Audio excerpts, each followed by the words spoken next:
in the end zone. Intercepted by Gilman.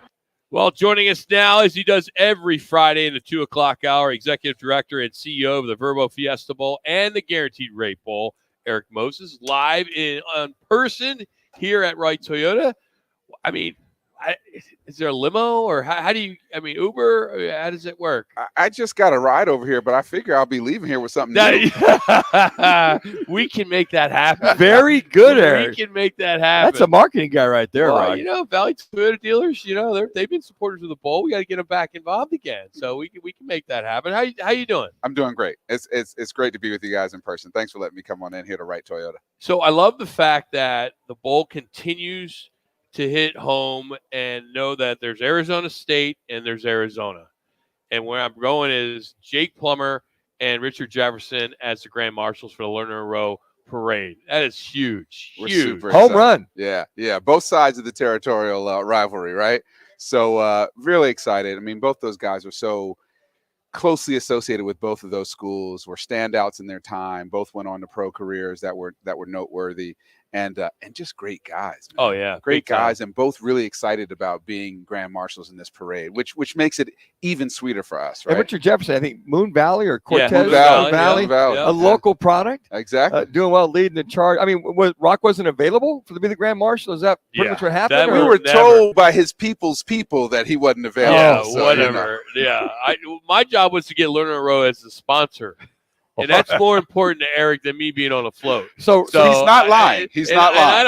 I had a wrist injury when I was a kid. I don't think I can do that. Does he have Road Apple Patrol? Is that what he's got? Yeah, no, it's with the horses. That's what somebody needs. That's the Road Apples. Road Apple. The Road Apples. That's Oh, the Road Apples. man. Right? Exactly. So hey, we're at the halfway point in the season, Yeah. college football, which is bittersweet, right? Yes. But now it starts getting pretty interesting when it comes to what could be on January 1st, right? You're hearing some different games right now. It's different matchups. Yep. I saw something the other day where we could see, oh man, Penn State, USC, Oregon, Texas, Washington, and Air Force. Like, we're seeing a lot of interesting potential matchups there. Yeah, I think what's interesting is we were just talking about this, Erik, is that you've got matchups now, guys with 1 losses.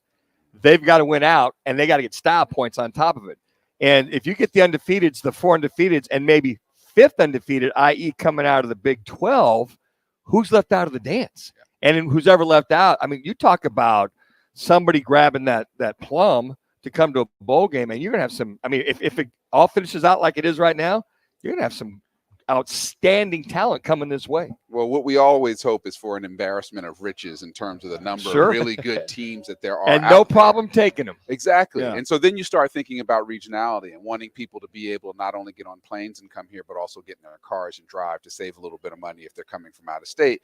And that's why the matchup becomes really important. You want teams that travel well, frankly, because while we want it to look good on television, and we all know that is biggest part of it, we got to put butts in seats, right? And we want to make certain that people get to experience the Valley and experience everything here. I saw too that I think was quite interesting, and if Northwestern gets past Nebraska tomorrow, which could happen very easily, a guaranteed rate bowl matchup of maybe a Northwestern or somebody, of course, pretty good from the Big 12, but a possible BYU.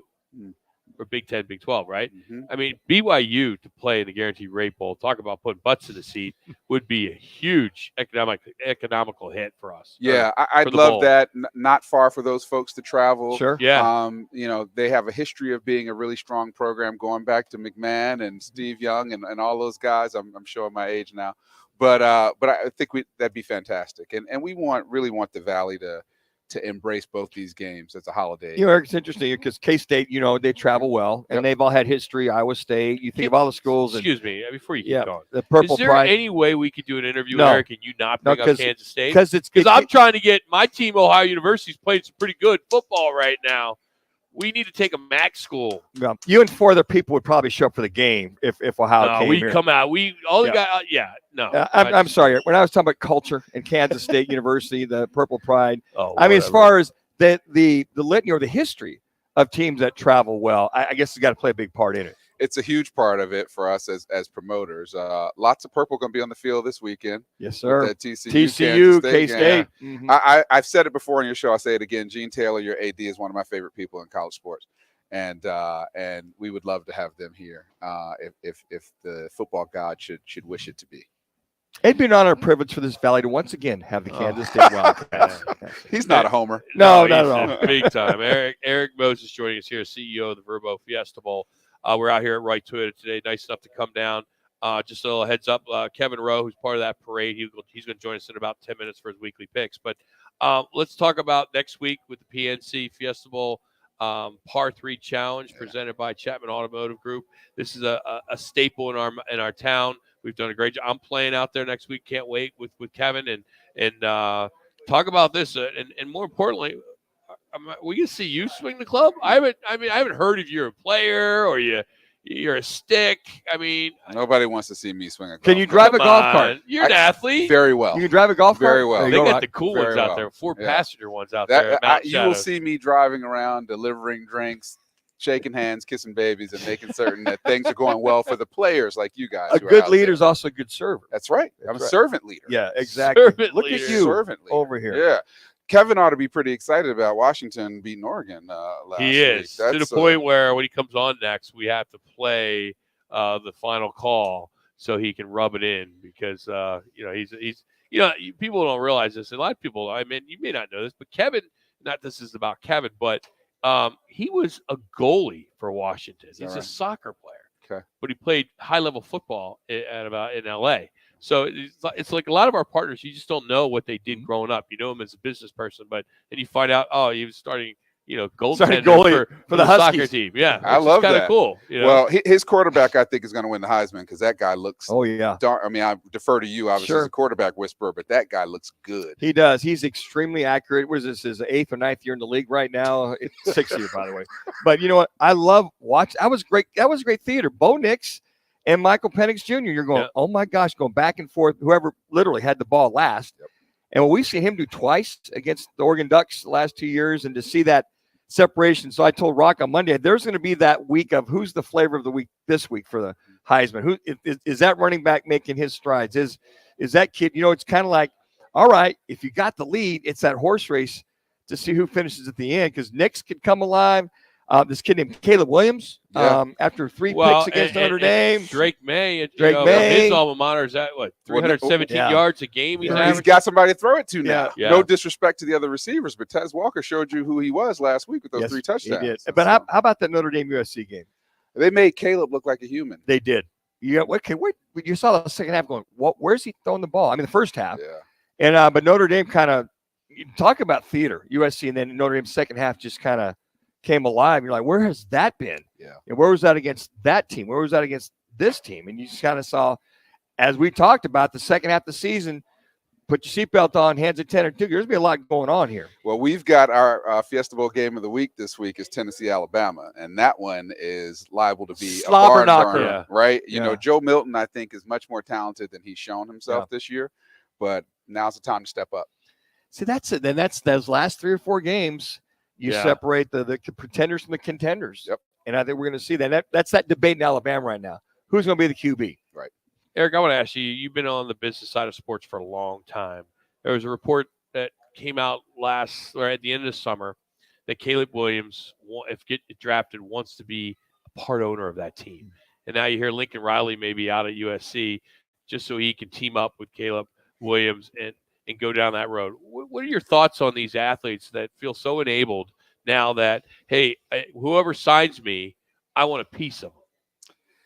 Look, one, I don't trust that it's a real report. I mean, I know people are saying it, but I don't trust that that's come out of his camp.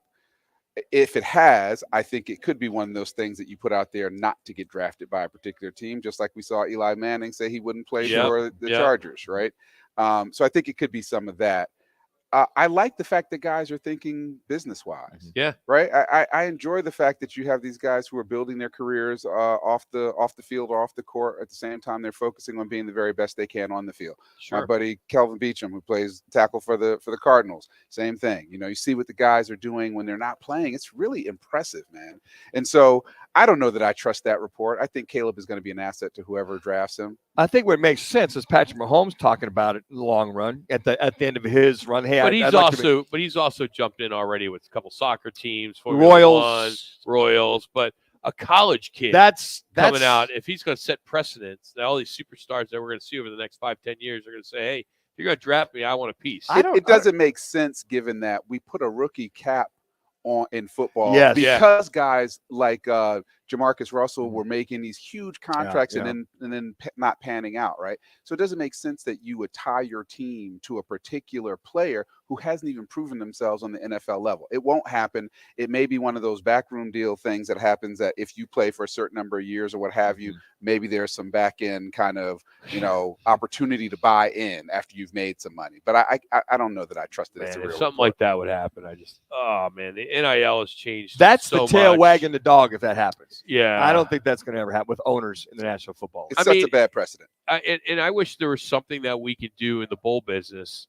It drives me nuts that some of these kids don't want to play in a bowl because they may get hurt. And I hate that. And I think a lot of people agree with me. I don't think that's ever going to change. It's unfortunate. I don't know what we can do collectively or what the high-ups could do to make that change. Well, you're seeing some bowls dip their toe in the water around trying to figure out something related to NIL. Right now, we are restricted from paying players to play in our games. And so do you think that's going to change? I don't know. I think it could change. I don't really want it to change in that way. We're trying to figure out a way to continue to But the gifts are already, Eric, so huge what these kids get. The gifts are wined and dined for a week. And, I remember being a team liaison for Iowa, Iowa State, Michigan State, Minnesota. None of these kids had never even been to Arizona. And we always would ask the question on that first night, how many of you have been there? And it may be like 3 or 4. And it's you haven't been here long enough. But even in December and January, it's cold. These kids are still in the pool. Yeah. They're swimming. It's crazy. Look, I think the gifts and that kind of stuff that we do now is no different than when you hire a performer to come out and they have a rider. Sure. Right. Yeah. And so the talent is always going to get what the talent needs in order to participate. And that's what we're dealing with right now. And these kids are no different. We're going to see. They were testifying up on the Hill this week earlier about NIL and trying to get a nationwide kind of set of rules and policies around that, because you can't have one set of rules in California, another in Alabama, right? Who gets a final say on that? Is it NCAA? But what they're doing is asking Congress to pass laws. I always think that's a bad idea to go ask lawmakers who can't agree on anything. True. Like running the country to help us figure out how to solve college football. I think it's a bad precedent. But I think the NCAA has to step up and they have to decide what's in the best interest of the sport and of the enterprise of college athletics. Are you hearing anything new with the Pac-12 or what it may end up being? No, I'm not. It's gone a little bit silent on that. It has. Whether or not this Mountain West Pac-12, Pac-2 thing comes together or not, I've not really heard very much on that. Does the bowl have the bandwidth to do a third bowl? We probably have the bandwidth. I don't know that it makes sense to do that. Okay. Right? I don't know what we would achieve by doing that. We've already got the Arizona Bowl down in Tucson, and you've got our guaranteed rate and Verbal Fiesta Bowl. I'm not certain that we would do that. I'm more interested in an early season game than I am in another late season game. Like a Labor Day kickoff, right? Yep. So that would be great. Maybe that's how the bowl could get tied into this new Pac-12 Mountain West to kickoff and play against a Big 10 or Big 12, whatever. That would be great. And I think the Valley would be all over that. Well, I know they did it before, and I think it was BYU and ASU. Yes. And I think it did fairly well. It's still hot here, as you guys know better than I do. Yeah. And so close the roof. We got to be inside State Farm. But I'd be interested in that because, as we all know, hope springs eternal in the beginning of the year. No, you're right. And I love the fact that you guys are, you got the showdown tonight with Queen Creek and that's awesome. Great job for the high school stuff. Say it out loud. Red Mountain. Yeah. I didn't go to high school Mesa. So Red Mountain. I in another market I heard on the radio yesterday. I was listening to Philly radio, and they were promoting vote for your high school for Thanksgiving. Like they were getting the fan base to say, what game do you want to hear on the air? Between two high school teams. I think that's great. If we could tap into high school, he's calling the game down in South Point tonight. Okay. South Point, Mountain Point. Down in Tucson. So, hey, Eric, thank you for coming down. Appreciate it. Fiestabowl.com. Check out the tickets for the Guaranteed Rate Bowl as well as the Verbo. And not to mention, a couple spots still open for the Fiesta Bowl golf tournament Yeah, as well. you want to So get par 3, come out in Mountain Shadows. Get in there. Win So, you a car, $1 million. Yeah, why not? So appreciate you coming down, Eric. Kevin Rowe will join us next. Jimmy B, Fox Sports 910. The Cleveland Browns, top-ranked defense, head to Indianapolis to